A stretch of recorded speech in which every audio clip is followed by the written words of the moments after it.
Te doy la bienvenida a tu dosis de desanestesia. Soy Adriana Fernández y he creado este podcast para que conversemos sobre temas diversos, pero siempre con un objetivo muy claro.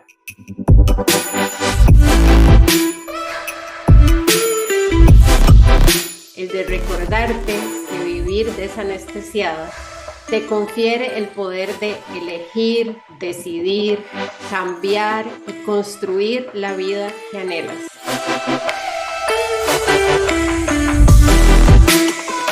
Vivir de manera consciente te recuerda que eres la dueña de tu vida, pero sobre todo que eres la única responsable de construir su propia felicidad,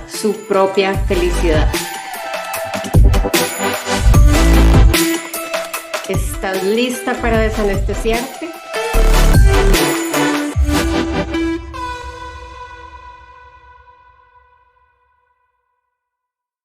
Pensemos, por ejemplo, en la emoción del enojo. A mí en lo particular me sucede que cuando me enojo, tengo esta sensación en el estómago, muchas veces eso me deriva en una colitis, dependiendo de qué tan fuerte haya sido el enojo. Siento como se me sube la sangre a la cara, tengo como esa sensación de calor en el cuerpo. Todo eso sucede, en mi caso, cuando siento un enojo muy fuerte. Vos andás pensando más o menos qué es lo que sentís cuando estás enojada.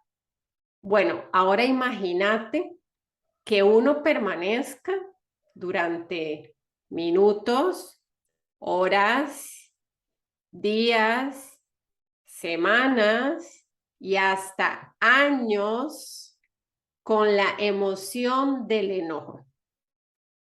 Imagínate que llevas meses enojada con una situación en particular, con una persona en particular.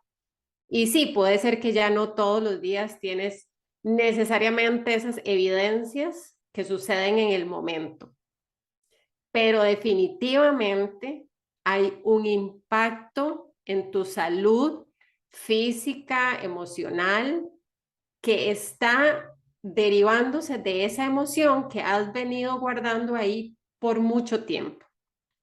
Y es justamente de eso que quiero que conversemos, porque específicamente hablando de las emociones desagradables, es muy importante que nos desanestesiemos para que podamos empezar a observar qué tanto tiempo me estoy quedando trabada cuando me enojo, cuando me frustro, cuando siento ira, cuando tengo miedo.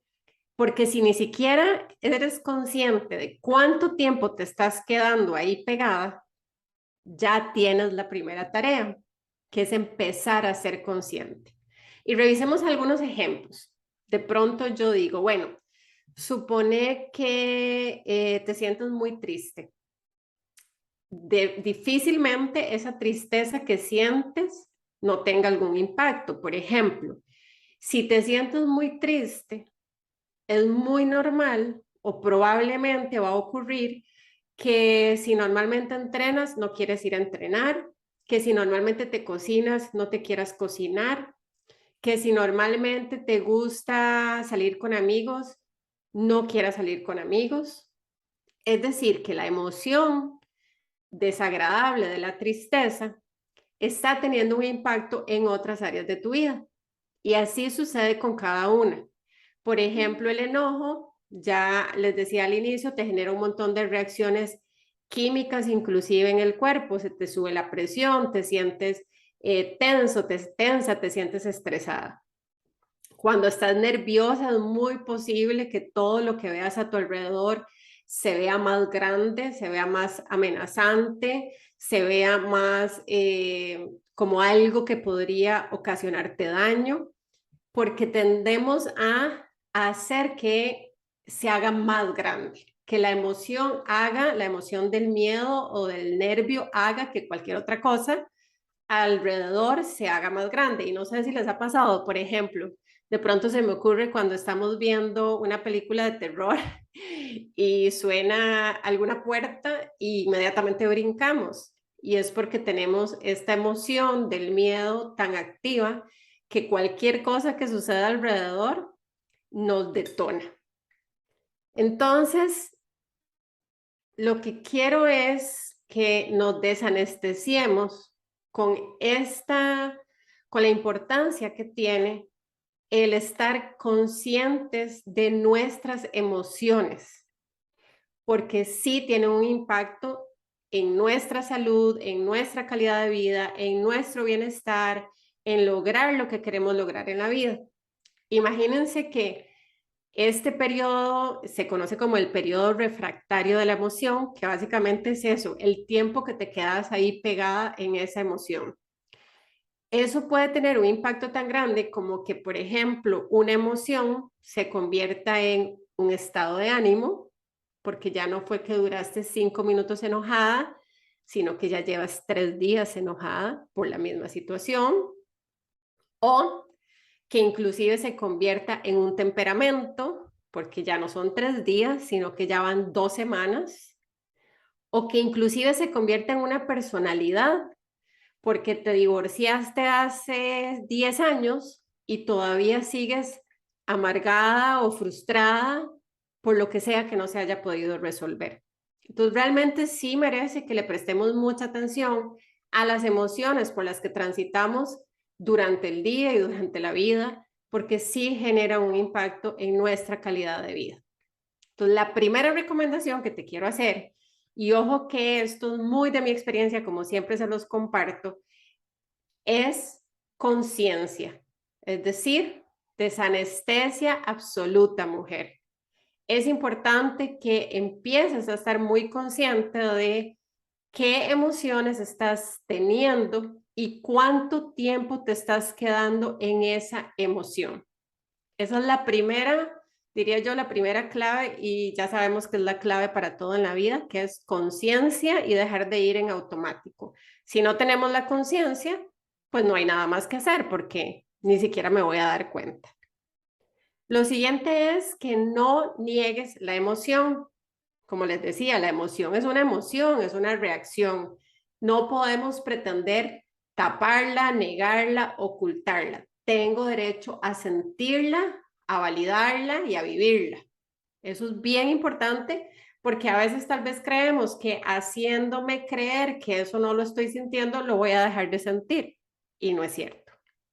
Y lo tercero es que a veces es importante porque no necesariamente tenemos clara la causa de esa emoción, escarbar un poquito, ir a revisar qué será lo que me está haciendo sentir de esta manera, porque si yo no sé qué es lo que me está haciendo sentir de esta manera, difícilmente voy a poder ir a gestionar esa situación.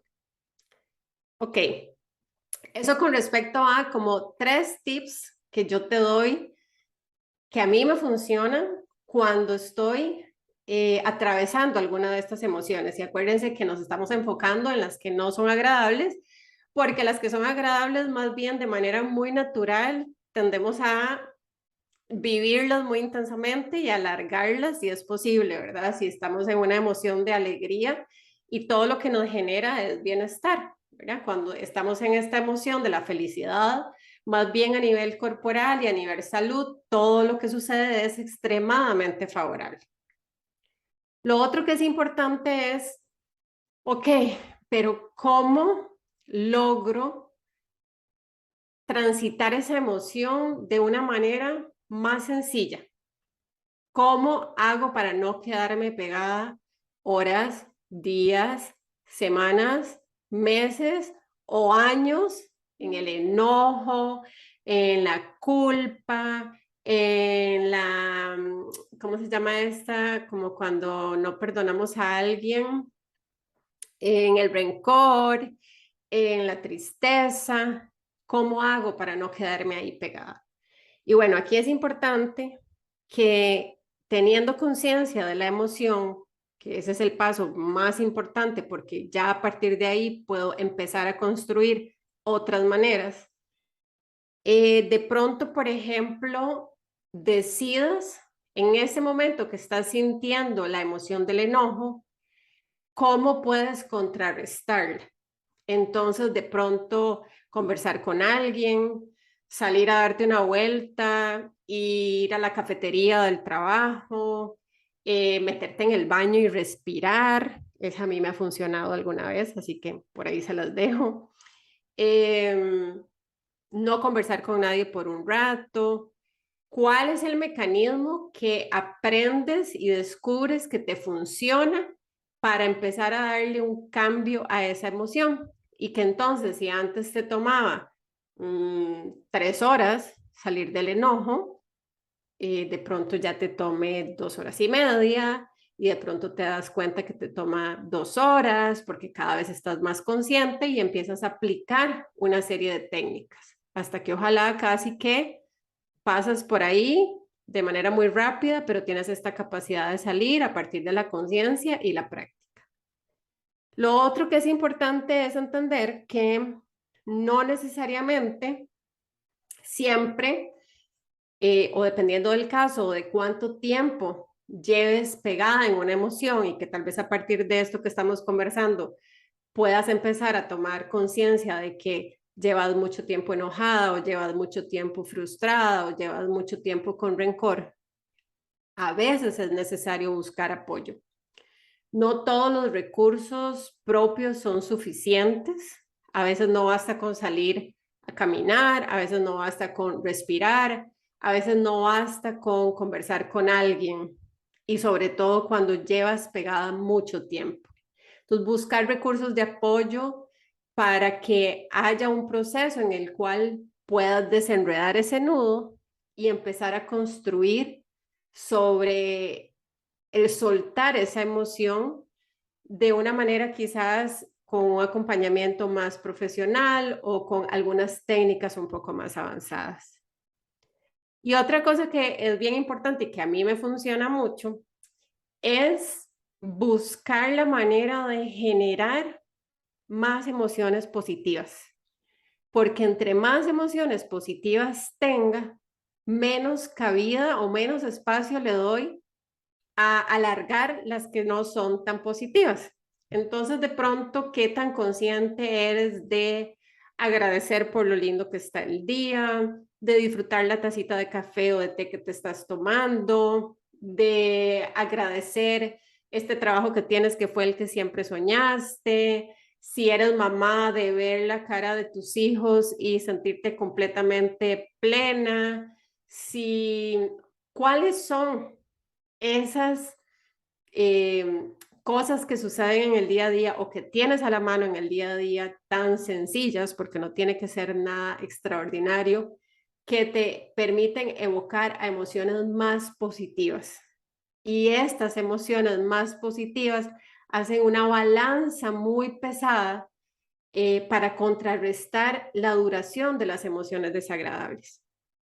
Ojo que es importante, y lo dije, que no se trata de que no validemos las emociones poco agradables. Hay que sentirlas, hay que validarlas, ojalá descubrir de dónde viene, pero no se vale que nos quedemos ahí, porque es muy importante que tengamos claro que entre más tiempo estemos pegadas en la emoción no agradable, más grande es el impacto que construimos a nivel salud, a nivel personalidad, a nivel de lo que estoy construyendo en mi vida. Entonces, bueno, ese era mi compartir de hoy para ayudarte a desanestesiarte, para que puedas aprender a tener más conciencia, pero sobre todo, mujer, para que puedas aprender a vivir en emociones más positivas que te ayuden a acortar ese periodo de las que son menos agradables. Nos vemos en el siguiente episodio cargado de desanestesia total. No olvides darle seguir al Desanestesiada Podcast para que no te pierdas ninguno de los temas.